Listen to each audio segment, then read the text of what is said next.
Salam alaikum, bonsoir, chers téléspectatrices et téléspectateurs. Bienvenue à votre rendez-vous de Politis. Ce soir, je reçois l'ex-premier ministre, président du parti Adel, M. Yahya Ould Ahmed Louakf. Monsieur le Premier ministre, bonsoir. Bonsoir. Yahya Ould Ahmed Louakf est né le 10 juin 1960 à Moudjeria. Il fut directeur du Parc national de Bandarguin de 2005 à 2006, puis directeur d'Air Mauritanie, avant d'être ministre, secrétaire général de la présidence 2007, sous la présidence de M. Sidi Ould Cheikh Abdallah. Puis nommé Premier ministre à 2 reprises, toujours sous l'ex-président Sidi Ould Cheikh Abdallah, poste qu'il occupe jusqu'au coup d'État d'août 2008. C'est ça, Monsieur le Premier ministre? Merci. Voilà, merci, bienvenue et merci beaucoup d'avoir accepté mon invitation. Merci à vous également pour m'avoir donné cette occasion. Je me permets également de vous féliciter pour cette émission parce que je pense que l'espace médiatique a besoin d'une émission dans cette langue qui complète la communication pour nos différents compatriotes qui ne peuvent comprendre que la langue française ou d'autres langues nationales qui ne sont pas suffisamment bien utilisées au niveau des moyens de communication. Très bien, Monsieur le Premier ministre, merci beaucoup de ces compliments. D'abord, Monsieur le Premier ministre, vous êtes le président du parti Adel. Pour commencer, comment se porte votre parti Adel? Merci. Le parti Adel est un parti qui a inscrit son action au niveau de l'opposition démocratique. Il est dans le cadre du regroupement des partis du pôle politique du Front National pour la démocratie et l'unité. C'est un parti d'opposition qui, comme la plupart des partis de l'opposition, ou même quelquefois plus que la plupart des partis d'opposition, a subi toutes les pressions et toutes les hémorragies qui font qu'il a eu à faire face à des situations extrêmement difficiles. Mais la politique étant dynamique, c'est quelque chose qui bouge. Et Adel aujourd'hui se porte bien. Il essaie de porter avec la plupart des partis de l'opposition cette idée de changement, cette idée de faire avancer la démocratie dans notre pays et il continuera à le faire auprès de ses collègues au niveau du FNDU. Oui, Monsieur le Premier ministre, à un moment donné, vous avez atterri à la majorité, n'est-ce pas? Bon, vous savez, nous avons signé une convention avec la majorité, une convention qui prévoit des réformes politiques. Nous avons donné le temps que nous avons estimé nécessaire pour que ces réformes aient lieu et nous avons tiré la conclusion que ces réformes n'ont pas été mises en œuvre et nous avons décidé d'inscrire notre action au niveau de l'opposition. Très bien. Quels ont été les avantages politiques que votre parti a tirés de son adhésion au FNDU jusqu'à présent? Écoutez, il s'agit surtout de partager avec des partis nationaux une vision, une démarche et de travailler ensemble. Par les temps qui passent, il est très difficile de pouvoir imaginer une action individualisée de la part d'un parti politique. Nous considérons que la démarche du FNDU est une démarche qui est bonne, celle de regrouper l'ensemble des forces qui œuvrent pour le changement et de travailler ensemble pour réaliser ce changement. Très bien. Monsieur le Président, quelle lecture faites-vous de la situation politique d'une manière générale dans notre pays? La situation politique de notre pays, quoique très confuse, elle est aussi facilement déchiffrable du point de vue des difficultés qu'elle connaît depuis un certain temps. Vous savez, notre pays vit une crise politique depuis le coup d'État d'août 2008, une crise politique qui se manifeste par un pouvoir qui a 2 caractéristiques principales. La première, c'est un pouvoir qui méprise la loi, qui n'a aucun respect pour la loi. Il est venu par un acte anticonstitutionnel. Donc il est venu d'abord comme premier acte en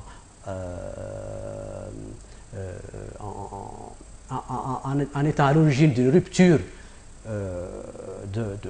du cadre constitutionnel qui existe. Deuxièmement, après une crise politique que tout le monde a connue en 2008 et 2009, il y a eu un dialogue à Dakar, il y a eu un accord de Dakar, et les élections de 2009 ont été également basées sur le rejet des accords qui ont été faits à Dakar, parce que le Premier ministre de l'époque avait convoqué le collège électoral contrairement aux règles qui étaient prévues et contrairement aux lois de la République. Deuxièmement, c'est aussi un pouvoir qui a continué à mépriser la loi en prorogeant des assemblées qui ont déjà dépassé leur validité et en changeant la Constitution avec des assemblées dont le mandat a expiré. Troisièmement, il a organisé des élections présidentielles unilatérales à laquelle l'opposition n'avait pas participé. Et actuellement, il est en train d'organiser une élection unilatérale au mépris de la Constitution. À l'époque, vous avez assisté aux élections présidentielles. Lors du FNDD, je me rappelle bien. Non, ça veut dire que vous n'avez pas bien suivi ce que j'ai dit. J'ai dit, voilà. Les élections... Vous avez dépassé ces élections, vous avez parlé un peu de Dakar. Non, j'ai dit l'accord de Dakar a été bafoué. Les élections présidentielles ont été basées sur un rejet de l'accord de Dakar parce qu'il n'a pas été respecté. On a participé, mais les règles n'ont pas été respectées. Donc, je suis en train d'expliquer que le régime, sa caractéristique principale, c'est le fait qu'il méprise la loi. La deuxième caractéristique, c'est aussi qu'il ne respecte pas ses engagements avec ses partenaires politiques. Et donc, tout cela a donné lieu à cette crise politique que nous vivons aujourd'hui, dans laquelle, vous le savez très bien, dans un pays, si un régime dont la responsabilité première est de faire respecter la loi ne respecte pas lui-même la loi, les acteurs politiques ne peuvent plus savoir quoi faire, parce que la loi est la règle que nous devons tous respecter, et si le pouvoir qui est en place qui doit pouvoir la mettre en œuvre et la faire respecter ne la respecte pas, le résultat c'est quoi? On est dans une crise politique qui dure depuis 6 ans et qui mine réellement le pays. Et notre espoir à tous, nous avons tous œuvré et nous continuerons à œuvrer pour que cette crise politique trouve une solution qui puisse être à la hauteur des attentes du peuple mauritanien.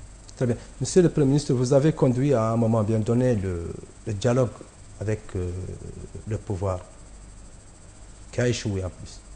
Quelles sont les raisons de cet échec? La raison de l'échec de ce dialogue, ce sont les raisons des échecs de tous les dialogues que nous avons eus jusqu'à maintenant. C'est que nous sommes face à un régime qui, d'abord, il convoque des élections et il cherche le dialogue. Quand on veut dialoguer avec une force politique, pour organiser des élections, on ne convoque pas des élections. C'est ce qu'il a fait lors des élections législatives et municipales. Et là, il y avait un dialogue qui a échoué. C'est ce qu'il a fait au niveau des élections présidentielles. Et là aussi, le dialogue a échoué. Et ce qu'il est en train de faire maintenant, en parlant de dialogue, alors qu'il a déjà convoqué le collège électoral pour les sénatoriales. Donc, la méthode est la même. On convoque les élections et on tend la main à l'opposition pour lui demander de discuter. Alors qu'on discute dans le cadre d'un calendrier électoral unilatéral que naturellement l'opposition. Donc l'échec de ce dialogue, c'est que le pouvoir voulait imposer un calendrier électoral unilatéral alors que l'opposition ne voulait pas accepter d'aller dans un calendrier qui est prédéfini par le pouvoir. C'est ça la raison de... Très bien. Mais le dialogue a bien réussi avec la CAP, je me rappelle. Demander à la CAP. Non, je vous dis que ça n'a pas réussi parce qu'il y a eu bien sûr un dialogue avec la CAP. Oui. Il y a eu des lois. Il y a eu certainement des avancées par rapport au texte. Mais demander à la CAP, vous avez vu son communiqué il y a presque un mois, en faisant le bilan du dialogue, et ils ont dit que le dialogue a échoué parce que le pouvoir n'a pas respecté les engagements qu'il a donnés à la CAP. Donc, effectivement, il y a un dialogue avec la CAP. La seule différence entre la CAP et le FNDU en termes de dialogue, c'est que la CAP a fait un dialogue, a eu des outputs en termes de loi et en termes de règlement, mais le pouvoir ne les a pas respectés. Avec le FNDU, le dialogue n'a même pas atteint le stade d'élaboration de textes ou d'accord sur quelques idées. Mais dans tous les cas, la caractéristique permanente, c'est l'échec des dialogues. Que ce soit le dialogue avec la CAP, ou que ce soit le dialogue avec la CODE, ou que ce soit le dialogue avec le FNDU. Très bien. Venons-en maintenant à l'actualité politique dans le pays, Monsieur le Premier ministre. Comment Adil a accueilli l'appel au dialogue lancé par le président de la République? Cela vous a-t-il surpris? Vous a paru normal? Ou est-ce que vous avez vous attendiez à une telle proposition? Écoutez, d'abord, je n'ai pas entendu un appel au dialogue. Je n'ai pas entendu un appel au dialogue. J'ai entendu une prédisposition au dialogue, parce qu'il faut bien faire la différence entre un appel au dialogue et une prédisposition au dialogue. Je pense que vous faites allusion au discours du président de la République à partir de Chinguitti, du chef de l'État au niveau de Chinguitti. Ce discours-là n'était pas un appel au dialogue, il a exprimé une disponibilité au dialogue. Et une expression de disponibilité au dialogue et une disponibilité au dialogue ne sont pas les mêmes. Par rapport à nous, au niveau d'Adel, et également au niveau du FNDU dans sa globalité, parce que c'est une question dans laquelle nous n'avons pas une position spécifique, c'est une question sur laquelle il y a un consensus au niveau du FNDU, c'est que nous sommes demandeurs du dialogue. Et plus que ça, nous sommes convaincus que la meilleure voie pour le règlement de la crise politique dans ce pays, c'est le dialogue. Mais chat échaudé craint l'eau froide. Et dans ce cas, nous ne sommes pas encore sûrs que ce que nous entendons ou ce que nous voyons a atteint encore le niveau du sérieux. Mais nous sommes pour le dialogue et nous œuvrons pour que ce dialogue ait lieu. Très bien. Maintenant que les dés sont jetés, Monsieur le Premier ministre, pensez-vous que les propositions avancées par le gouvernement pourraient servir de base pour engager un dialogue sincère et désamorcer la crise politique? Bon, d'abord, je corrige, je ne pense pas que les dés sont jetés. Même si on les a vus, peut-être que c'est des dés qui sont un peu enchaînés, on peut toujours les reprendre. C'est un peu un boomerang, si vous voulez. Mais non, aujourd'hui, la situation... C'est un geste de bonne volonté, Monsieur le Premier ministre. Je ne dis pas le contraire. Je dis tout simplement que nous avons reçu, comme vous le savez, un papier du Premier ministre, un papier qui... le Premier ministre a contacté le FNDU et le FNDU est venu, a répondu favorablement à l'appel. Et nous sommes venus prendre ce papier. C'est un papier volant qui n'a pas d'en-tête, mais qui liste un ensemble de points pour dire que la majorité est disposée à discuter de ces points. Et ça a aussi à noter que c'est une réponse à l'opposition. Donc nous avons répondu, nous, à ce papier-là, mais nous avons répondu officiellement avec une lettre du FNDU en disant que le dialogue, pour nous, est la seule voie et la meilleure voie pour la solution de la crise et que nous sommes preneurs du dialogue. Mais le dialogue que nous cherchons doit être un dialogue sérieux, un dialogue qui peut aboutir réellement à des résultats qui sont à la hauteur des ambitions de notre peuple. Nous avons aussi dit que ce papier ne répondait pas à une lettre de notre part, parce que nous n'avons pas envoyé de lettre au pouvoir, mais nous avons profité de l'occasion pour transmettre notre plateforme, dans laquelle nous retraçons notre vision pour le règlement de cette crise politique, surtout pour son aspect électoral. Et nous avons dit que pour tout dialogue qui doit réussir dans ce pays, il faut qu'il touche tous les problèmes nationaux et il faut que tous les acteurs nationaux soient associés à cela. Mais préalablement à ce dialogue, étant donné que l'expérience que nous avons est une expérience qui n'est pas très heureuse, parce que nous avons 2 ou 3 ou 4 dialogues qui ont échoué, il faut prendre les dispositions pour que ce dialogue réussisse. Et pour cela, il faut absolument préparer le dialogue avant qu'il n'ait lieu, pour s'assurer de ces résultats. Et donc c'est ça notre position aujourd'hui, en tant que FNDU. Voilà. Quels sont d'après vous les points forts et les points faibles des propositions avancées par le gouvernement dans le papier volant que vous venez de dire? on dirait qu'il n'y a pas de proposition de la part du gouvernement dans ce papier-là. Le gouvernement n'a pas fait de proposition, s'il vous plaît. Le gouvernement a listé un ensemble de points. Il a dit, je suis disposé à discuter des points suivants. Cela, on ne l'appelle pas des propositions. Ça, on l'appelle tout simplement une proposition d'ordre du jour ou d'un dialogue. Mais il n'y a pas de proposition concrète sur tel point. Sur l'ensemble des points, on ne sait pas le point de vue du pouvoir sur la question. Alors que nous, la lettre et la réponse que nous avons envoyée, nous avons clairement exprimé ce que nous souhaitons, ce que nous pensons être les voies et moyens pour le règlement de la crise politique dans ce pays. Donc il n'y a pas eu de proposition. Il y a eu une liste de thèmes et il y a eu une expression qui dit « nous sommes prêts à discuter ces thèmes-là ». Donc ce n'est pas une proposition. Ce n'est pas des propositions. Monsieur le Premier ministre, quand on envoie une liste, que vous dites thème, quelle différence entre thème, qu'on va débattre sur une table, autour d'une table, et proposition? Si on est au point zéro, si on ne s'est jamais rencontré, si on n'a jamais discuté, peut-être que ce que vous avez dit pourrait être accepté. Mais quand on a déjà discuté, quand on a déjà défini des ordres du jour, et quand on sait que nous avons déjà une expérience, une histoire dans cette affaire, ce qu'il faut, ce n'est pas des thèmes, ce qu'il faut, c'est des propositions concrètes. C'est ça notre point de vue. Oui. Et quelles sont les grandes lignes de votre plateforme pour un dialogue inclusif avec le gouvernement? La plateforme, on a dit qu'il y a deux aspects. Il y a un aspect transparence des élections, parce que la sortie de crise passe nécessairement par des élections consensuelles. Et donc, pour que ces élections consensuelles aient lieu, notre plateforme s'articule autour de trois axes. Un premier axe sur la supervision politique.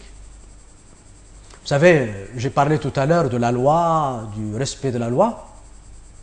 Pour que ces élections puissent se passer dans de bonnes conditions, il faut que tous les arrangements que les partis auront acceptés puissent être mis en œuvre exactement comme cela a été prévu. Et donc, qui est chargé en général de mise en œuvre et du respect des lois? C'est le gouvernement.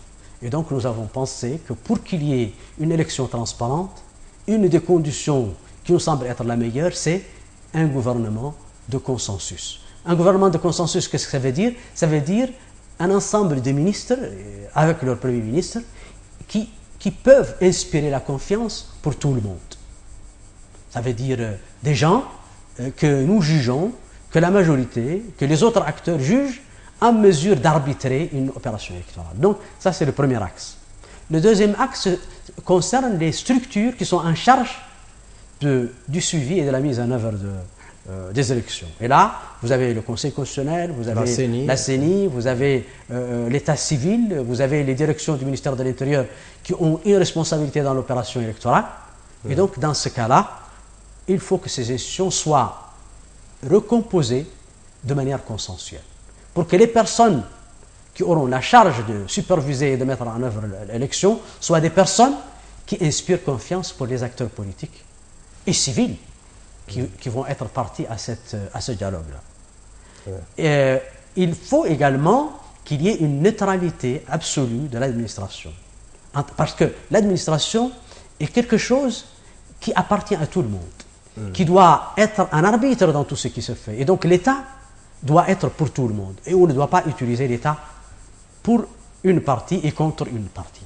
Et donc là également, il faut également que les moyens publics, financiers et humains, globalement, soient neutres. Et donc il faut des règles, une loi pour les aspects de neutralité de l'État, sur l'usage des campagnes électorales, sur le financement des campagnes électorales. Donc ce sont des aspects également qui doivent être importants et qui doivent faire... il faut également que les moyens de communication publique soient recomposés de manière consensuelle et qu'ils jouent le rôle de moyens publics, avec tout ce que cela signifie, et non pas moyens au service d'un pouvoir, au service d'une personne, au service d'un groupe. Et le dernier axe, c'est la préparation matérielle, c'est-à-dire en termes de fichier électoral, en termes de son audit, sa réactualisation, une revue de l'état civil, le fichier électoral renouvelé, mais aussi l'état civil complété pour l'ensemble de nos citoyens à l'intérieur et à l'extérieur. Donc voici grosso modo les grands axes de la plateforme que nous avons adressée au gouvernement. Ouais. Y a-t-il un point ou deux dans lesquels vous êtes d'accord? Écoutez, dans les deux plateformes, votre proposition et les thèmes. Non, nous avons une plateforme. Le gouvernement n'a pas de plateforme. Le gouvernement a donné des thèmes seulement. Quand on donne des thèmes, on ne peut pas être d'accord avec quelqu'un. Ils n'ont pas dit ce qu'ils pensent de tel point. Ils ont dit on va discuter de telle chose, on va discuter de telle chose. Oui, de tel, monsieur le Premier ministre, c'est quoi? Hein? C'est tel-là. Vous l'avez, il est dans la presse, c'est pas à moi de le dire, c'est pas à moi de vous le répéter aujourd'hui. C'est pas méchant. La prochaine fois, quand vous allez rencontrer quelqu'un de la majorité, il va vous le dire. Moi, je viens de vous décliner notre plateforme. C'est ça mon rôle. Mais par rapport à la liste, bon, demandez à la majorité, je suis sûr que vous allez en recevoir et ils vont vous dire. Il n'y a aucun point commun entre les thèmes du gouvernement ou du gouvernement est l'un des points essentiels de votre plateforme. Non, c'est une question, pas une question de points communs, c'est une question de nature. La plateforme que nous avons, c'est des propositions concrètes. Le papier qu'ils nous ont envoyé, c'est des thématiques. Donc, vous ne pouvez pas comparer des moutons et des chèvres, des bananes et des... donc, exactement ça, ce n'est pas comparable. À ce jour, n'avez-vous pas encore reçu de réponse? À ce jour, nous avons envoyé notre plateforme et naturellement, nous attendons qu'est-ce que ça peut donner comme feedback. Oui. Pensez-vous que ça ira cette fois-ci? Question très difficile. Moi, je suis personnellement d'habitude optimiste. Mais dans le contexte que je vous ai expliqué, il faut être vraiment exagérément optimiste pour être optimiste. Mais avec cela, je continuerai à dire que je suis optimiste. Très bien. Bien sûr, surtout avec l'homme dans lequel vous avez beaucoup travaillé à l'époque, Aziz. Quand vous dites que vous avez beaucoup travaillé, on n'était pas, on n'était pas sur le même chantier en termes de travail. Lui, il travaillait sur un secteur militaire, moi j'étais dans le secteur civil, mais on se connaissait et on avait des rapports. Mais travailler, nous n'avons pas travaillé sur les dossiers de manière comme si on était dans une institution et qu'on travaillait. Mais je le connais bien et je pense aussi qu'il me connaît. Très bien.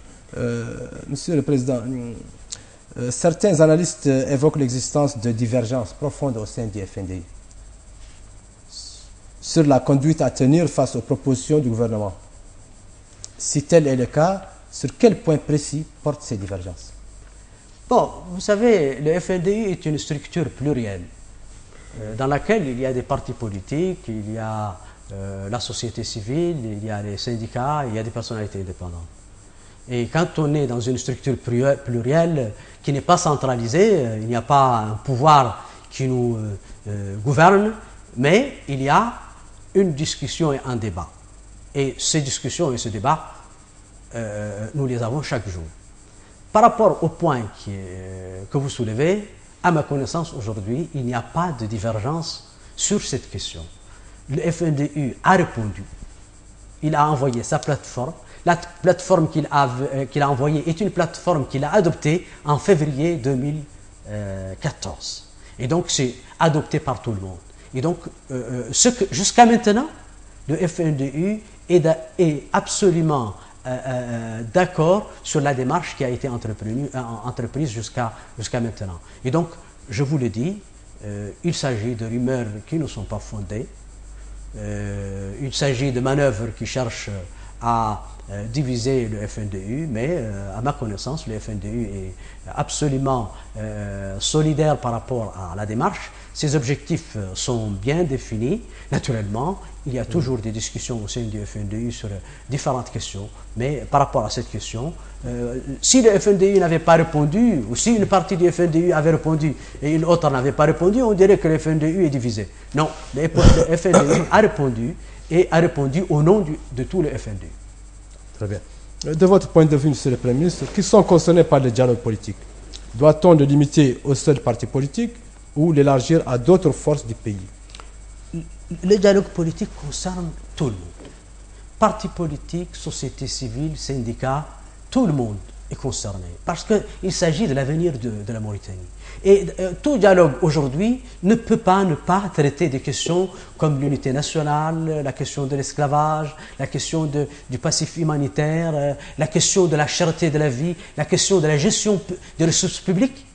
Donc ce sont des aspects qui intéressent tout le monde. On ne peut pas dire que les partis politiques sont intéressés plus que tout le monde sur les aspects d'élection. Ça c'est vrai.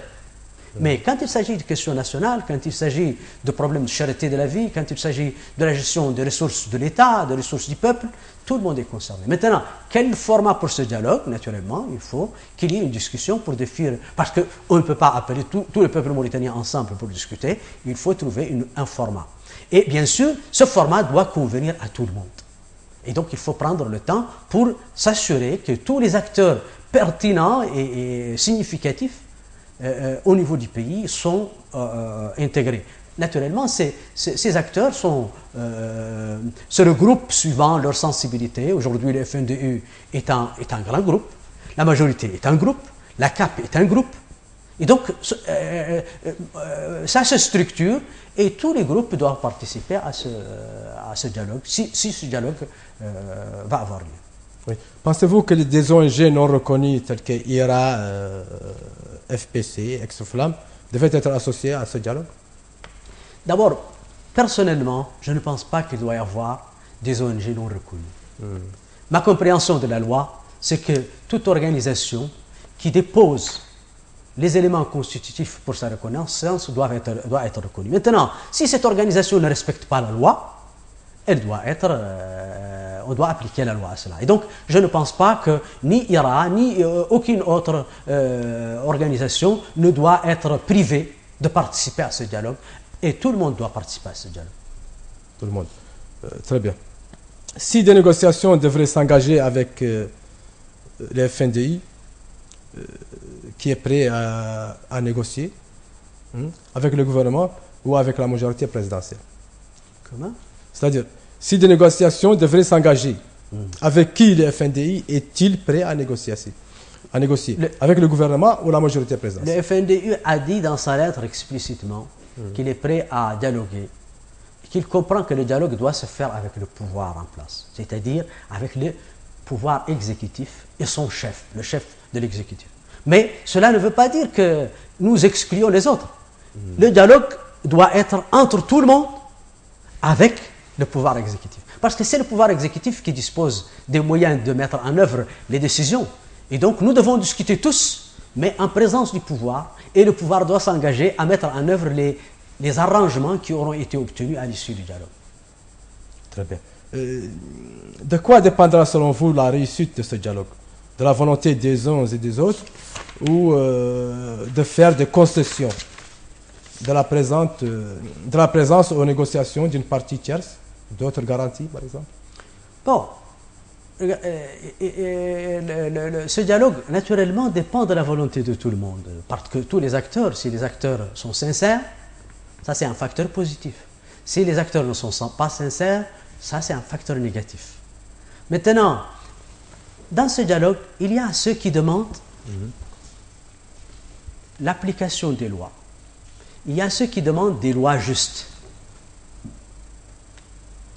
Cela, si tout le monde est d'accord pour avoir des lois justes, si tout le monde est d'accord pour mettre en œuvre les lois qui ont été convenues, je pense que le problème ne se posera pas. Parce que quel est le problème? Il y a l'aspect électoral, il y a les aspects nationaux. Ce qui est bizarre, c'est qu'au niveau par exemple, au niveau électoral, tout ce qui est demandé, c'est la transparence des élections, c'est la liberté des élections. Donc, si tout le monde s'accorde sur la liberté et la transparence, le problème ne se poserait pas. S'il y a une partie qui refuse la transparence et qui refuse la liberté des élections, c'est que cette partie-là est dans le tort. Et elle est dans le tort aujourd'hui parce qu'elle n'a pas accepté la transparence des élections et parce qu'elle ne met pas en œuvre les lois. Par rapport aux questions nationales, sur la question de l'esclavage, aujourd'hui je pense que tout le monde est d'accord pour dire que c'est une pratique abominable, que nous devons tout faire pour pouvoir traité cette question de manière radicale. Et il a traité sans gêne. Il y avait un débat entre est-ce qu'il existe l'esclavage ou est-ce qu'il n'existe pas. Je pense que ce débat est dépassé. Nous avons une loi qui incrimine. Ça veut dire quoi? Ça veut dire que l'esclavage qui existe doit être incriminé et les séquelles doivent être traitées. Donc, les deux, nous devons combattre toute existence d'esclavage au niveau de notre pays.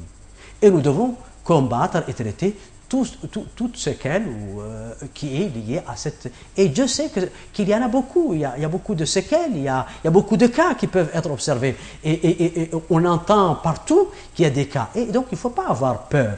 Nous n'avons pas peur. Parce que, en plus, aucune communauté aujourd'hui ne peut être responsable de l'esclavage. Ça fait partie de notre histoire. C'est vrai. Et nous avons, dans notre histoire, énormément de faits entre nous, de guerre, mais ça fait partie de notre histoire. Aujourd'hui, nous devons construire notre avenir en cherchant à mettre en place une véritable justice. En obtenant l'égalité devant le droit, mais en essayant aussi de faire un traitement, un traitement spécifique à toutes les couches quand même qui ont souffert du passé. Donc, notre rôle, c'est de corriger et de bâtir une société juste. Et je pense que c'est la même chose pour la question du passif humanitaire ou des réfugiés. Notre objectif est de faire en sorte que ce pays, que cet État soit un État de droit. Que tout Mauritanien puisse accéder à ces droits et que tout Mauritanien qui, à un moment donné ou à un autre, a subi l'injustice, que si cette injustice peut être corrigée, qu'elle doit être corrigée. Et je pense que sur cette question, logiquement, nous devons être tous d'accord, mais nous devons nous asseoir et traiter cette question ensemble, sans passion, sans rancune. Très bien. Mais quelles sont les solutions que vous préconisez en tant qu'homme politique mauritanien pour éradiquer définitivement l'esclavage en Mauritanie? Et les séquelles de l'esclavage. La première solution, c'est qu'on s'assoit ensemble et on discute ouvertement et clairement. Et il n'y a pas une partie mauritanienne qui peut avoir une solution à elle seule. La solution, c'est le premier, c'est s'asseoir avec qui? Avec tous les acteurs politiques de la société civile qui sont concernés par cela. Tous les acteurs représentatifs. Nous sommes dans un système dans lequel il y a de la représentation. On ne peut pas appeler tout le monde. Il faut trouver les formes qui permettent de représenter tout le monde. Et là, vous avez les partis politiques qui sont là, vous avez les syndicats, vous avez la société civile. Tous les acteurs organisés de manière institutionnelle doivent participer dans ce dialogue-là et dans ce débat. Maintenant, dans ce débat, moi, j'exposerai ma vue sur la question. Vous exposerez la vôtre et les autres aussi. Et au bout d'une discussion franche, nous allons aboutir à un schéma. Nous n'allons pas tout régler maintenant, mais nous allons nous mettre d'accord sur les problèmes. Nous allons faire un calendrier pour le traitement de ce problème-là. Nous savons qu'il y a des inégalités qui ne peuvent pas être gommées demain ou après-demain. Mais nous savons qu'il y a des moyens qui font qu'on peut lutter contre ces inégalités. Et le rôle de l'État, c'est de faire cela. Mais il faut que ça soit consensuel. Parce qu'aujourd'hui, aucun pouvoir à lui seul ne peut régler ce problème-là. Très bien. Donc, pouvez nous donner des solutions rapidement? Non, vous m'avez entendu. D'abord, la première des choses, c'est que notre justice, nos forces puissent veiller à ce que cette pratique abominable ne puisse plus avoir lieu sur notre territoire. Ça, c'est la première des choses. Que les lois du pays soient appliquées correctement sur cette question, et sur toutes les questions d'ailleurs. Ça, c'est un.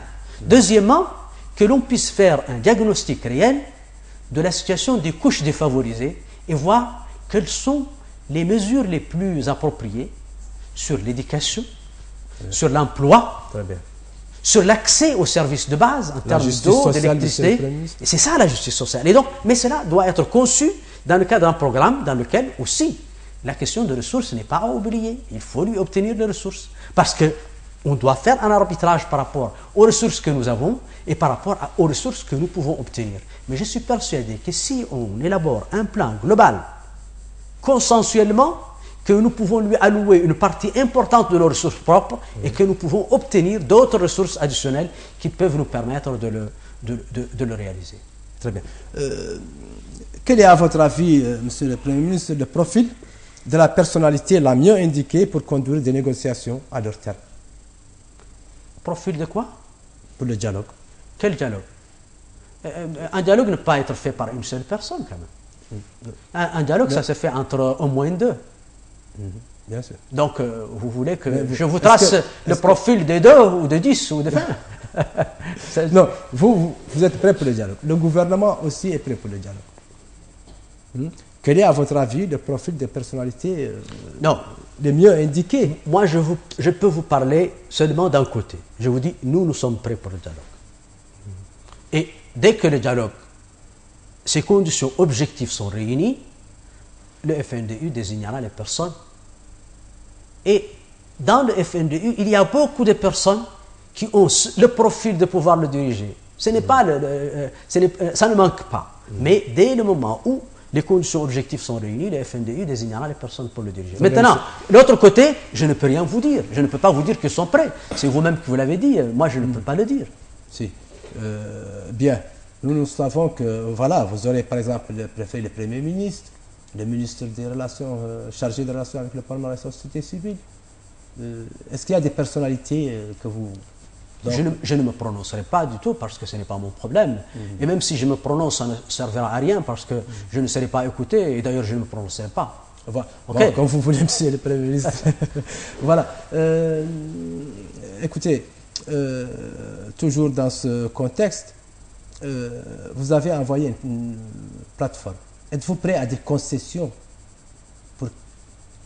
au gouvernement sur des questions ou des points essentiels, des points de votre plateforme, pour vraiment engager le gouvernement à s'asseoir autour de la table et dialoguer? Écoutez, un dialogue, il faut qu'il y ait des concessions, prendre les données. Voilà. Au niveau du FNDU, les gens sont intelligents et les gens aussi sont réalistes. Donc quand ils se sont mis ensemble pour discuter, pour élaborer une plateforme, ils ont dû écarter les points qui peuvent être très utiles et très intéressants, mais qui peuvent être difficiles à obtenir. Et donc, dans la mouture qu'ils ont envoyée actuellement, ils ont pris en compte ce qu'ils pensent être le minimum par rapport à ce qui est nécessaire. Ça veut dire qu'en discutant, ils vont chercher à obtenir plus que ça, si c'est possible. Mais dans tous les cas, ils ont déjà dit, voici ce que nous pensons être les minima de ce qui est possible à faire. C'est-à-dire qu'il peut y avoir des concessions, pourquoi pas, pour aboutir à un dialogue. Écoutez, quand deux personnes ou plus commencent à discuter, si elles sont raisonnables, si elles cherchent à trouver une solution, l'une des personnes ou deux vont chercher à faire des concessions. Maintenant, nous pensons que ce que nous avons proposé est tout à fait raisonnable et tout à fait possible, à tel point que nous pensons que c'est l'autre qui, naturellement, n'a rien encore donné, va tout simplement penser que ce que nous avons proposé est tout à fait logique et raisonnable. Très bien, Monsieur le Premier ministre. Espérons qu'il y ait dialogue. On en a tellement et vraiment besoin. Nous l'espérons de tout cœur au niveau du FNDU. Très bien. Maintenant, Monsieur le Premier ministre, quelle lecture faites-vous de la situation économique de la Mauritanie? La situation économique. Bon, vous savez, le pays a eu des chances ces dernières années qu'il n'a jamais eu depuis très longtemps. À partir de l'année 2011 ou 2010 jusqu'à 2013, nous avons connu une période dans laquelle nous avons eu des ressources extrêmement importantes. Grâce au secteur minier, grâce aussi en partie en 2011 et 2013 au secteur de la pêche. C'est vrai que 2012, le secteur de pêche n'a pas été aussi performant, mais nous avons eu des ressources. Et ces ressources sont visibles sur les ressources publiques, sont visibles sur les exportations. En moins de 5-6 ans, nous avons doublé la valeur de nos exportations, passé de 1,5 milliard à 3 milliards en 2013. Donc, c'était une situation exceptionnelle. Maintenant, malheureusement, mon sentiment personnel, c'est que ces ressources n'ont pas été utilisées correctement pour donner le résultat qui aurait dû être obtenu avec. D'abord, parce que la règle de base, c'est que l'improvisation a été plutôt, a eu le dessus sur tout. Et c'est vrai qu'en termes de choix, on a défini un secteur d'infrastructure comme étant un secteur prioritaire, et c'est un choix qui est bon, parce que c'est un secteur qui rentre dans le PIB. Qui est important dans le cadre de... Mais ces infrastructures, bien qu'ils ont absorbé des ressources importantes, n'ont pas donné les résultats escomptés. Et là, je peux vous donner des exemples très précis. Si je prends par exemple le secteur routier, qui a absorbé pratiquement 60% de l'investissement public financé par les ressources publiques, par les ressources de l'État. Je prends ici une dizaine de projets qui a une... par exemple, si vous prenez un cas très simple qui est celui de Kifa-Tintan, la route, la réhabilitation, cette réhabilitation était prévue pour faire 30 mois. Durée du projet. Durée du projet. Elle a fait 68 mois et elle n'est pas encore terminée. Le Tijikja, Atar Tijikja, pour le lot 4 et 1 et 2, c'était prévu pour le premier 30 mois, il est à 51 mois et il n'est pas réalisé. Pour le deuxième, c'était 45, il est à 51 mois, il n'est pas réalisé. Pour la route Kifa-Kankusa, c'était prévu pour 26 mois, 46 mois, il n'est pas encore réalisé. Pour Boumbri-Rosso, c'était prévu pour 18 mois, 40 mois, il n'est pas encore réalisé. Nouakchott-Boumbri, depuis maintenant 50 mois, le lancement de l'appel d'offres, il n'a pas encore commencé. Donc, si vous regardez ces projets seulement routiers qui font à peu près 725 km, ils devaient être utilisés, leur somme, en 150 mois. Et qu'est-ce qu'on a fait? 300 mois et ils ne sont pas encore terminés. Ça veut dire quoi? Ça veut dire que les ressources qui ont été investies dans ces projets-là n'ont pas donné le résultat. Et vous savez, quand un projet tarde d'1 mois ou de 2 mois ou 3 mois, il génère des surcoûts importants. Donc ici, si je regarde la moyenne, les 7 projets routiers ont doublé le délai, passant de 150 mois à 300 mois, ce qui fait que les ressources pour leur réalisation vont certainement être multipliées par un chiffre supérieur à 1, au moins 1,2 ou 1,3 ou 1,4. Deuxièmement, si vous regardez le budget de l'État, les investissements publics sont de l'ordre de 100 milliards en moyenne. En 2014, il était de 120 milliards. En 2015, ils sont prévus 122 milliards. Le taux d'exécution de ce budget d'investissement, l'absorption est de 95%. Ça veut dire qu'on les a utilisés intégralement, à 95%. Et pourtant, les gouvernements passés avaient une faible capacité d'absorption. Avoir cela, 95%, on peut dire que c'est une performance. Mais le problème, c'est que la performance est là au niveau de l'absorption des ressources, mais elle n'est pas là au niveau des réalisations physiques. Donc, on a déboursé de l'argent, mais les réalisations physiques n'ont pas suivi. Et donc, vous pouvez prendre l'aéroport de Nouakchott, qui a été prévu pour 24 mois, et qui, jusqu'à maintenant, 38 mois, n'a pas été réalisé. Vous pouvez prendre Aftout Chergui, il y a énormément de projets pour des dizaines de milliards d'ouïas qui ont été prévus, pour lesquels on a injecté de l'argent, et malgré cela, ils ne sont pas encore réalisés. Depuis 6 ans. Et donc, nous avons eu beaucoup de ressources, nous les avons investis dans des projets, mais ces projets n'ont pas été réalisés, et nous avons dépensé l'argent. Et donc, sur ce plan-là, la gestion de l'économie sur cette période n'a pas été une gestion efficace. Au contraire, il y a eu gaspillage absolu de ressources au niveau de l'investissement. Bon, si vous regardez l'aspect social au niveau du budget de l'État, si vous regardez l'évolution des salaires, vous allez constater que les salaires n'ont augmenté sur les 6 ans que de à peu près 20%, alors que le budget d'investissement a été multiplié par 2. Donc, cette multiplication de l'investissement par 2 est quelque chose qui est bon, si ça donne des résultats, mais ça n'a pas donné de résultats. Mais si vous regardez la situation de l'emploi, par exemple,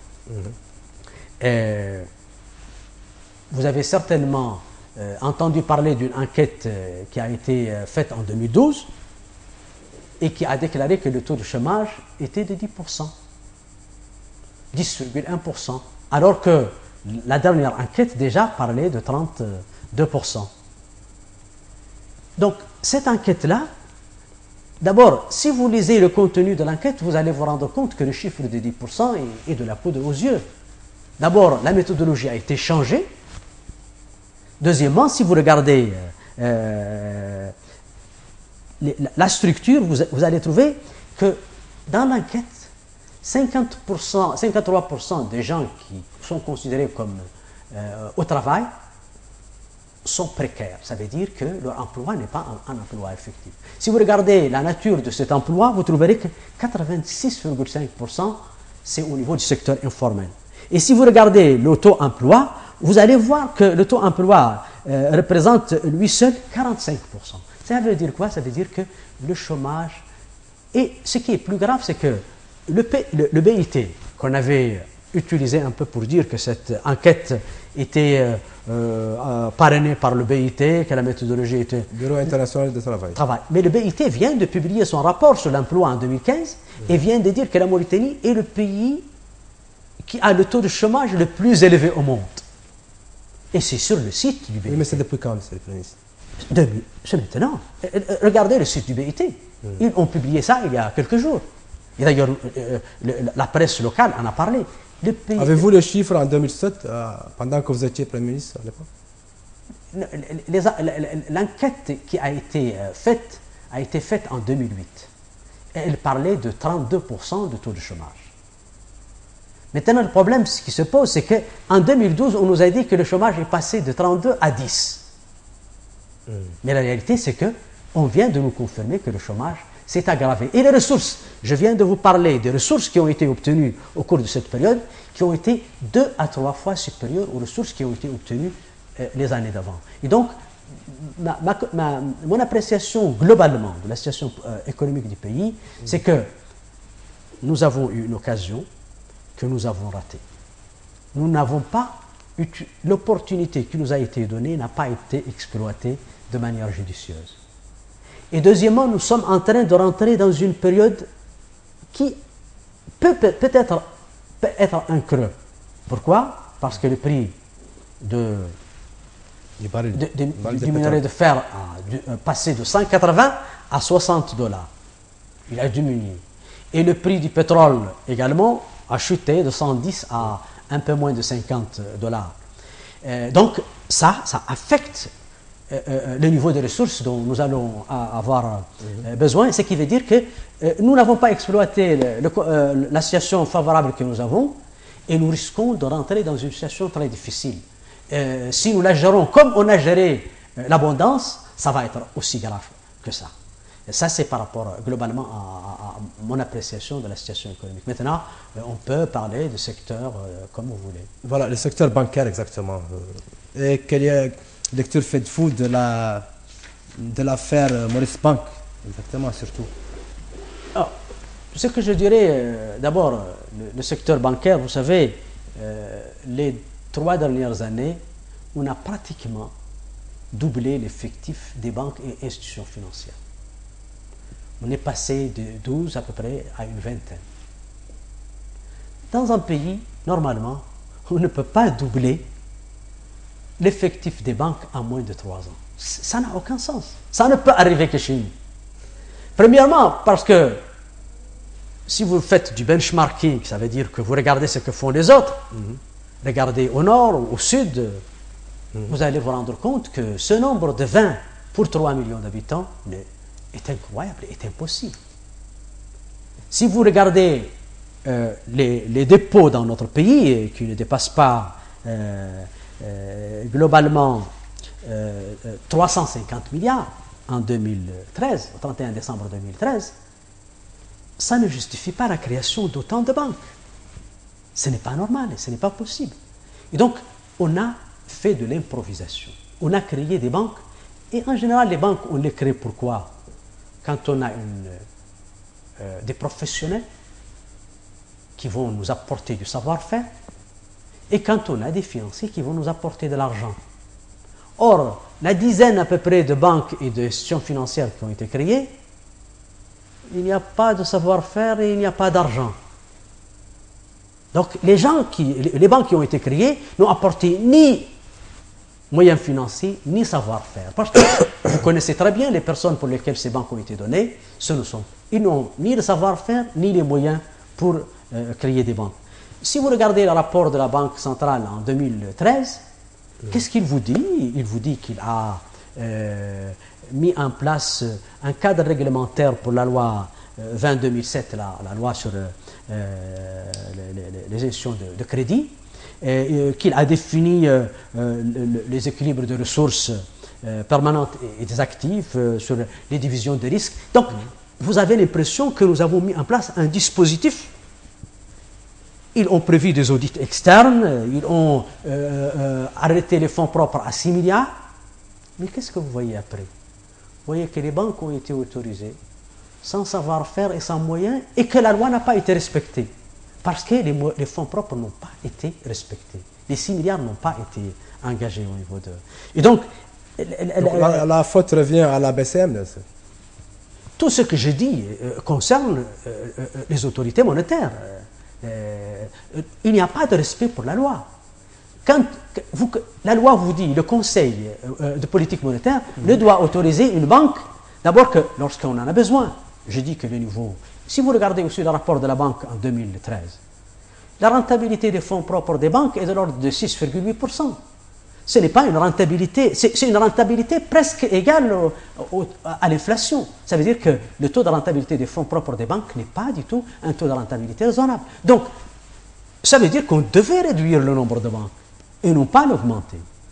Donc, on n'avait aucune raison. Le dépôt ne justifie pas ça. Le volume de crédit, 300 milliards, ne justifie pas de créer des banques. Donc, on a créé des banques sans étudier les besoins du pays. On n'a pas respecté la loi par rapport à la mobilisation des ressources. Et en plus, on n'a pas suivi. Pourquoi attendre une banque jusqu'à ce qu'elle ait un trou de 20 milliards? Pourquoi attendre? Pourtant, il y a des règles. Si la banque ne compense pas, il y a des règles pour cela. Donc, les autorités bancaires n'ont pas fait le devoir qui est le leur. Celui, d'abord, de n'autoriser que les banques qui ont le savoir-faire et qui ont les ressources. Elle n'a pas appliqué la loi, celle d'exiger des fonds propres, et en plus, elle n'a pas appliqué le cadre réglementaire qui prévoit la supervision de la banque, qui doit regarder ses actifs et ses ressources propres, il doit voir la couverture des crédits par les dépôts, et il y a des règles qui n'ont pas été respectées. Donc, personnellement, ma vision n'est pas liée à une banque particulière, ma vision est liée au système bancaire dans sa globalité. Je pense que sur ce plan, le défaut premier, c'est le défaut des autorités monétaires du pays. Le ministère des Finances, le ministère de... Toutes les autorités monétaires sont concernées, mais la responsabilité est la responsabilité du Conseil des politiques monétaires. C'est un conseil qui a la responsabilité, qui est bien sûr logé à la Banque centrale, dont le président est le gouverneur de la Banque centrale, et la Banque centrale aussi à travers sa direction de contrôle des banques, qui est également responsable du suivi des banques. Je pense que c'est un problème inédit, c'est la responsabilité de la Banque centrale et des autorités monétaires qui devaient prévoir ce qui se passe. Ils ne devaient même pas créer. D'ailleurs, aujourd'hui, personnellement, ni vous ni moi n'avons les informations pour pouvoir apprécier. On nous dit dans la rue, il s'agit de 20 milliards qui sont partis en l'air, on ne sait pas où il est parti. 20 milliards. Regardez, le port de Tanit qui est à côté, on est en train de le construire, ça coûte 7 milliards d'ouguiya. 20 milliards, c'est à peu près 3 fois le port de Tanit. Ouais. 20 milliards, c'est à peu près la réhabilitation de la route Nouakchott Boutelimite, je dirais même jusqu'à Ajouer, 200 km. Donc, pourtant, on fait un tapage énorme sur un petit projet de quelques milliards, mais la perte de 20 milliards ou de 50 milliards, on ne parle pas de cela. On devait expliquer aux contribuables mauritaniens, et surtout, qui a dit aux sociétés publiques de déposer leurs ressources au niveau de cette banque. Voilà. Donc, la responsabilité, c'est la responsabilité de l'État. En plus, je pense aussi que l'État, dans ce qu'elle a fait, n'a pas respecté la loi. Il fallait désigner un liquidateur pour la banque. Il y avait une procédure, cette procédure n'a pas été respectée. Je pense aussi que le gouverneur de la Banque centrale est quelqu'un qui a un mandat. On ne doit pas... la loi, donc tout cela revient à ce que je disais au début. Il s'agit de respecter la loi. Il s'agit d'être là pour faire respecter la loi. Mais si on est là pour violer la loi, ça veut dire que nous ne sommes pas dans... D'ailleurs, ce qui s'est passé il y a quelques jours au niveau de la prison civile montre que nous ne sommes malheureusement pas en état de droit. D'abord parce que ces citoyens mauritaniens avaient purgé leur peine, il fallait les libérer. Deuxièmement, on ne négocie pas dans des situations comme ça, dans lesquelles on prend des otages de nos forces armées, de nos forces de sécurité. Donc tout ce qui s'est passé montre qu'on n'est pas dans un état de droit. Oui, revenons toujours à notre sujet économique. Vous avez parlé tout à l'heure de l'affaire Maurice Bank. Pouvez-vous nous apporter plus de précisions sur cette affaire, monsieur le Premier ministre? Mais je pense vous avoir apporté ce que j'ai comme précision. Vous savez, vous savez une banque qui n'a pas été déléguée à un directeur de la BCM, et son président a été emprisonné. Toutes ces choses-là. Écoutez, moi, l'opinion publique ne comprend pas exactement de quoi il s'agit. Exactement. L'opinion publique, moi, je ne peux parler que de ce que je connais et ce que je sais. Les autorités n'ont pas mis à notre disposition, ni vous ni moi, les informations qui nous permettent de pouvoir éclairer l'opinion publique. Donc, ce que nous devons dire à l'opinion publique, c'est que le fait d'avoir multiplié les banques par 2 en 2 ans n'est pas quelque chose d'acceptable. Le fait d'avoir accepté que des banques puissent commencer à exercer leur activité sans qu'ils aient déposé les fonds propres tels que prévus par la loi, ce n'est pas acceptable. Le fait d'avoir laissé des banques pendant plusieurs mois sans supervision et sans application de la loi et des règlements, ce n'est pas acceptable. Et donc, c'est ça ce que nous pouvons dire à l'opinion publique aujourd'hui. Maintenant, si nous avons les éléments d'information et les détails sur les raisons pour lesquelles la Banque centrale a retiré la licence, on peut s'exprimer. Mais le communiqué est laconique. Il dit qu'il ne compense pas depuis 9 mois. Mars 2014. Mais comment se fait-il qu'une banque ne compense pas depuis 9 mois et la Banque centrale n'a jamais informé l'opinion publique de ce qui se passe et n'a jamais appliqué la loi? Vous savez, une journée d'absence de compense, ça coûte combien pour cette banque-là? 500 millions de dollars. Non, ça doit être 5 millions. 5 millions quelque chose comme 5 millions. Si elle avait commencé à appliquer les pénalités n'ont pas été appliquées. La loi n'a pas été appliquée. Non, le problème, c'est un problème d'application de la loi. Et nous n'avons pas les éléments qui nous permettent de dire aujourd'hui, le fond du dossier, on ne le connaît pas. On ne sait même pas c'est combien l'ardoise est de combien. On ne le sait pas. Oui, monsieur le Premier ministre, qu'est-ce qui garantit les dépositaires de cette banque, l'argent de ces gens? Ce sont les actifs de la banque qui sont constitués par les réserves qui sont à la Banque centrale et les actifs physiques ou tout ce que la banque a comme actif en comparaison avec le passif qu'elle a. Mais il n'y a pas de garantie publique. Très bien. Vous avez parlé tout à l'heure de la baisse du prix du baril de pétrole. Pourquoi le carburant n'a pas été diminué chez nous, contrairement dans d'autres pays? La question, je la pose, je profite de votre émission pour la poser moi-même, à qui de droit. Je sais que le prix du pétrole est passé de 110 à moins de 50. Et je sais que tous les pays voisins ont diminué le prix du carburant. Et je ne trouve aucune explication ce maintien du prix, sauf que l'État voudrait financer ses activités sur le dos du consommateur mauritanien. Et que pensez-vous de la dernière augmentation du salaire des employés? Bon, vous savez, il y a l'appréciation qu'on en faisait ex ante, ça veut dire avant qu'elle ait lieu. On avait parlé de 50% et de 30%.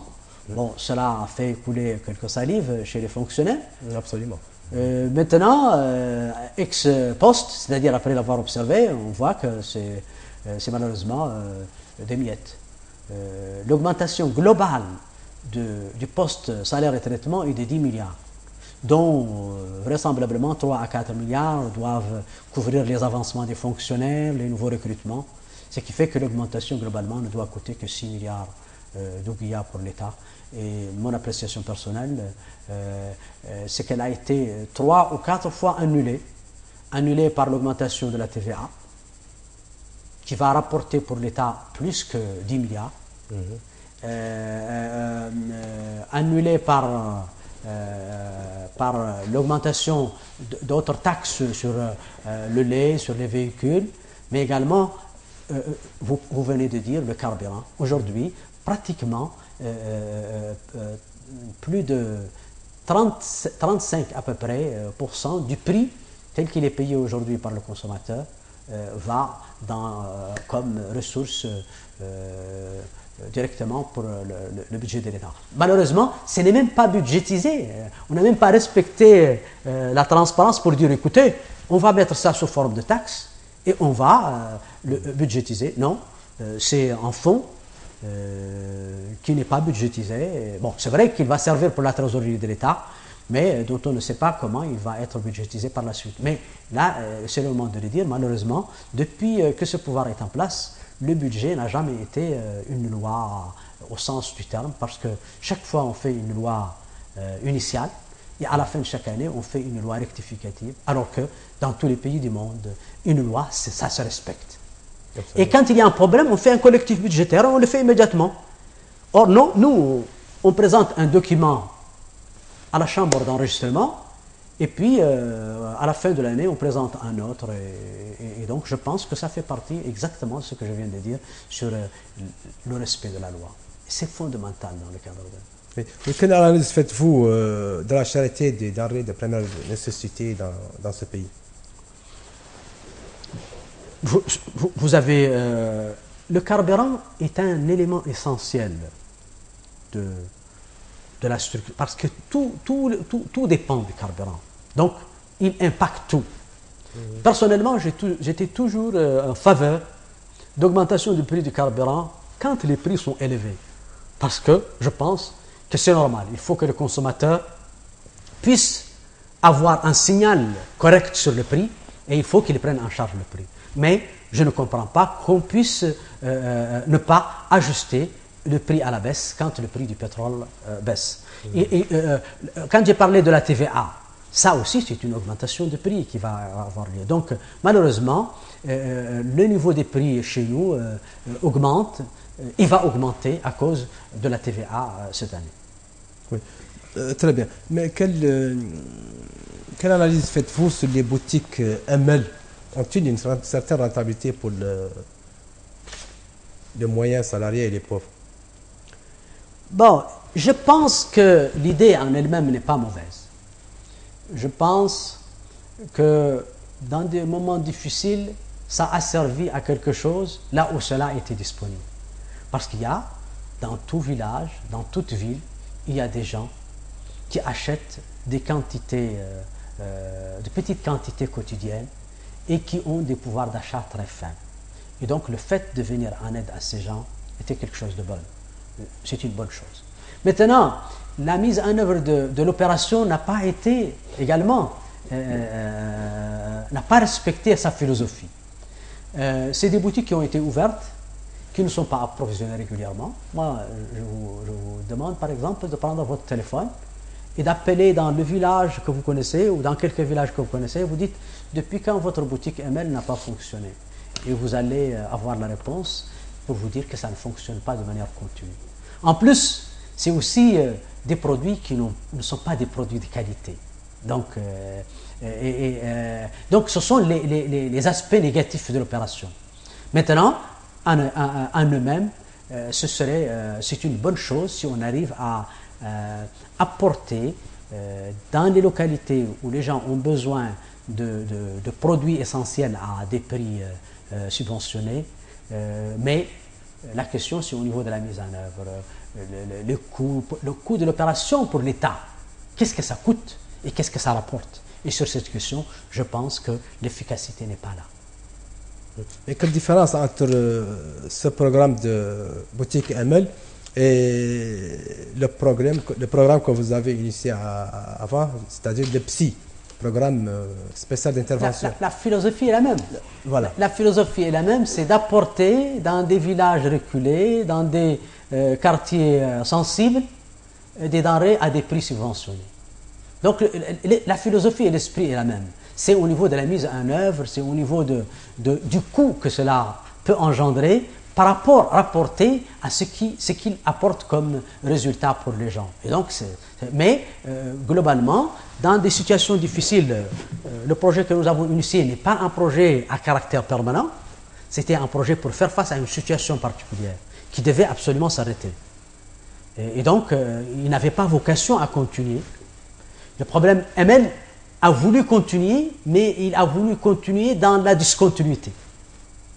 Ça veut dire, on dit qu'il y a une boutique qui est là, il y a quelqu'un qu'on paye, mais cette boutique fonctionne 3 mois sur 12 ou 4 mois sur 12. Et donc, un peu, on garde la symbolique, mais le résultat n'est pas là. Très bien. Mais quel souvenir avez-vous de ce programme PSI qui a engendré beaucoup trop d'argent aussi à son époque? D'abord, ce programme n'a pas engendré beaucoup d'argent. Si vous regardez globalement, y compris le programme d'hydraulique et le programme de l'électricité, il était de l'ordre de 37 milliards. Si vous regardez les programmes au niveau de ML, vous pouvez un peu comparer. Deuxièmement, c'est un programme qui était réduit dans le temps. Et vous vous rappelez, le prix des denrées en 2008, c'était 3 fois le prix maintenant. La crise était à son apogée. Et donc il fallait une intervention rapide.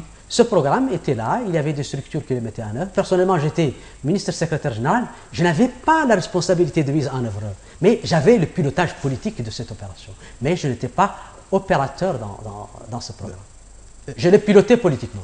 Oui, ça nous revient à parler un peu du fameux riz, dont le président Abdelaziz lui en a parlé plusieurs fois. Ce riz n'existe pas. C'est une fausse... non, regardez. D'abord, j'étais Premier ministre à ce moment-là. Je n'étais pas ministre secrétaire général. Deuxièmement, ce riz a été acheté par une structure autonome qui a la responsabilité morale et qui engage ses procédures, qui a fait ses procédures pour cela. En tant que Premier ministre, je n'avais aucune responsabilité dans cette affaire. Deuxièmement, cette structure avait fait le travail qu'il fallait. Ce riz-là n'a jamais été réceptionné. C'est 3000 tonnes dont on n'a réceptionné que 300 tonnes.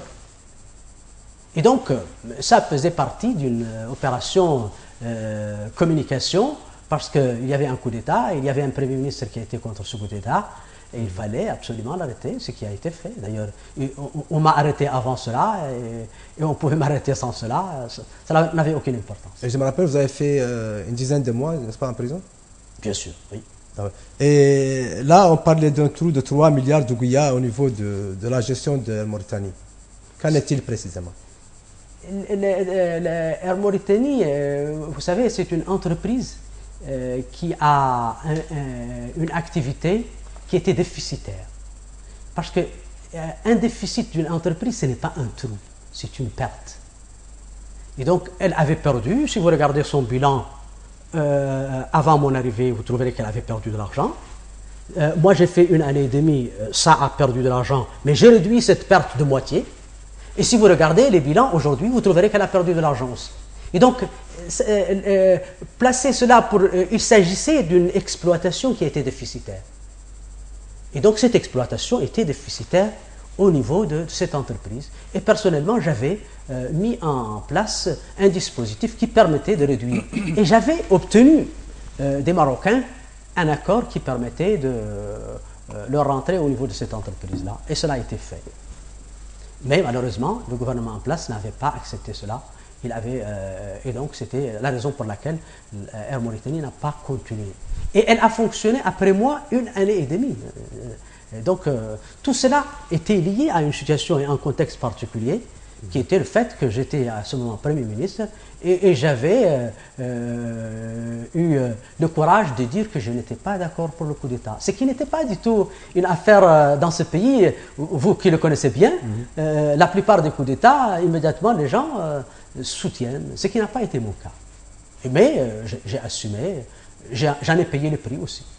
Très bien. Monsieur, vous étiez le Premier ministre à cette époque. Avez-vous senti le coup d'État venir à cette époque? Un peu pour l'histoire. Est-ce que les coups d'État ont des odeurs pour les sentir? Oui, parfois on les... écoutez, oui. Ok, si vous pensez qu'elles ont des odeurs, alors dans ce cas, j'ai senti odeur. l'odeur. Mais on sent quand même... non, bon, c'est des questions qui sont un peu difficiles, dans lesquelles il n'y a pas de réponse. Tout le monde dans la rue parlait d'un coup d'État.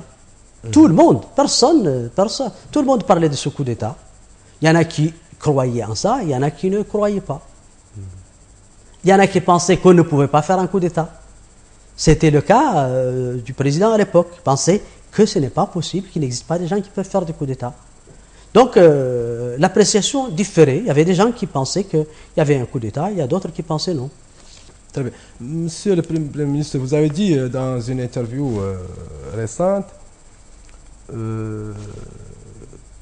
j'ai toujours entretenu d'excellentes relations avec le général Mohamed Abdelaziz. Nous avons eu à travailler ensemble pendant 1 année à la présidence. Par rapport à la crise, je dois noter qu'avec la formation de mon premier gouvernement, nous avons senti un début de problème qui se manifestait à travers des députés, mais aussi à travers des relations avec des généraux. Et nous avons depuis cherché en collaboration avec tout le monde une solution appropriée. Donc, cette solution n'a jamais pu être, n'a jamais vu le jour. Je n'ai pas une mémoire suffisamment forte pour m'assurer que ce que vous avez lu m'appartient. Si ça mais vous je ne appartient, peux pas. C'était une interview dans le Qalam. Non, je dis bien, je n'endosse pas la responsabilité de ce que vous avez lu pour tout simplement. Mais je dis, ce n'est un secret pour personne. On était dans le même immeuble, on avait des relations. C'est vrai, chacun de nous travaillait dans son secteur. Il n'y avait aucun problème entre nous. Maintenant, il y a un coup d'État. Un coup d'État, ça se fait, on le fait seul, on ne fait pas ça avec les gens contre qui on fait le coup d'État. C'est tout à fait normal quand même. Bien sûr. Voilà, monsieur le Premier ministre, je crois que c'est la fin de cette émission. Avant de la terminer, je vous remercie beaucoup, beaucoup trop d'avoir accepté mon invitation. Et à la prochaine. Merci beaucoup. Merci. Chers téléspectateurs, c'est la fin de cette édition. À lundi prochain. Au revoir. Merci.